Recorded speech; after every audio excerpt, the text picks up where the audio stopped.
Nothing grows on its own. Nothing increases by default until you understand the dynamics of increase. And I want to establish this fundamental principle. Every time you pray, you must be discerning. Understand how answers come. Understand in what form they come. Acts chapter 12. They were praying for a release of Peter. The angel responds to their prayer, brings him out of prison. Peter comes to the house and knocks. And because they did not train themselves to discern how answers manifest, the Bible says the damsel opened the door and she saw Peter. When she saw Peter, she perceived, she thought it was his angel, and she closed the door. Her name was Rhoda. She closed the door. She knew Peter's voice. Discerning it was Peter, she said no. And yet that's what they were praying for. She closed the door and said it was his angel, until Peter kept persisting to knock before they now opened the door. They would have left Peter outside.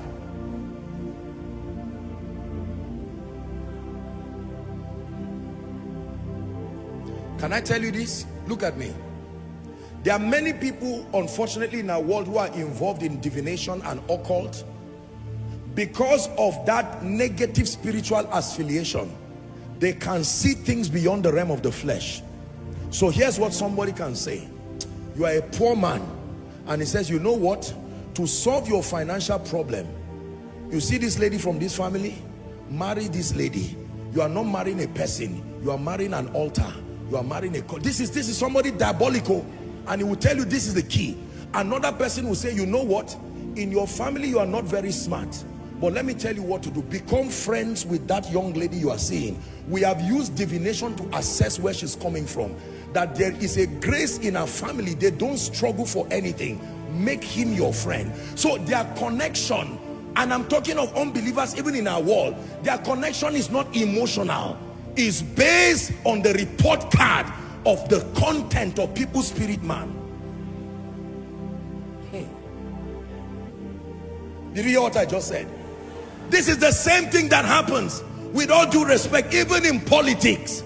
There are people who go to diviners and they say this man is weak, but he carries something that is of royalty within his spirit. Don't be afraid of making him a commissioner. And they bring somebody who is supposedly foolish, and in that foolishness he will still walk. Did Nathanael not look at Jesus and said, an Israel? Jesus looks at Nathanael and says, an Israelite indeed, in whom there is no guile. And Nathanael said, don't waste your time looking for Jesus. There is a history. If this man is a Nazarene, then your expectation will be cut short. Don't waste your time. He was not lying. Are we together? The law of increase. See, if you don't understand the economy of the kingdom, you will live such a frustrated life in the spirit. As a man of God, let me tell you this, and I submit to you by the Spirit of God. As a man of God, God has trained me to be able to perceive people, not just based on physical appearance, but based on the content in their spirit man, as it contributes to the future of the prophetic word upon this ministry or upon my life. So you can see a young man, at the point you met that boy can be a thief, and yet by looking in the spirit, you can see that this will be one of the most useful tools in your life.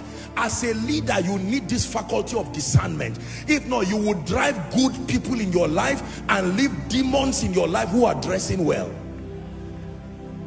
You are a parent, you are a CEO, you are a leader. When it's time to receive this impartation for this discernment, receive it. The best people in your life will not come in the form you would desire. I'm telling you. Some of them will still be stubborn. Look at Jesus fast all through the night to find the seeds that will advance the gospel. Look the kind of weak people he selected them by himself. Nobody assisted him. After praying through the night, why will you select Peter? Why will you select Judas? Why will you select Thomas? If he did not select Judas, he would not have